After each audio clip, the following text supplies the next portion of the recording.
எந்த வயதினரும் எளிதாக பாதுகாப்பாக செய்யக்கூடிய பயிற்சி நடைப்பயிற்சி. உடலில் உள்ள கொழுப்பை குறைக்க உதவும். வேகமாக நடப்பது இதய துடிப்பை அதிகரிக்கச் செய்து அதிக கலோரிகளை எரிக்க துணை புரியும். உடலில் வளர்சிதை மாற்றத்தை சமநிலைப்படுத்தி மன அழுத்தத்தை குறைக்கும்.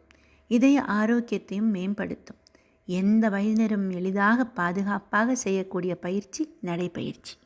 நடப்பதுடன் ஒப்பிடும்போது படிக்கட்டுகளில் ஏறுவது சற்று கடினமாக இருந்தாலும் இடுப்பு பகுதி, கால் தசைகள் மற்றும் உடலின் மைய தசை பகுதிகளுக்கு அழுத்தம் கொடுத்து அதிக கலோரிகளை எரிக்க உதவும்.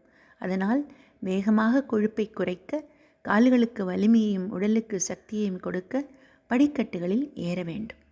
அதிக சக்தி கிடைக்கிறது படிக்கட்டுகளில் ஏறுவதால். நடைப்பயிற்சி செய்வது கலோரிகளை மெதுவாக எரிக்க உதவிடும் என்றாலும் அதிக சோர்வு இல்லாமல் நீண்ட நேரம் நடைப்பயிற்சி செய்ய முடியும். அதற்கேற்ப கலோரிகளும் எரிக்கப்பட்டுவிடும். மூட்டு வலி போன்ற பிரச்சனைகள் உள்ளவர்கள் நடைப்பயிற்சியை தேர்வு செய்யலாம். படிக்கட்டுகளில் ஏறுவதற்கு பதிலாக கால்களுக்கு அழுத்தம் தரும் படிக்கட்டுகளில் ஏறுவது. எவ்வித உடல்நல பிரச்சனையும் இன்றி இருப்பவர்கள், வேகமாக கொழுப்பை குறைக்க விரும்புபவர்கள் படிக்கட்டுகளில் ஏறும் வழக்கத்தை பயிற்சியாக மேற்கொள்ளலாம்.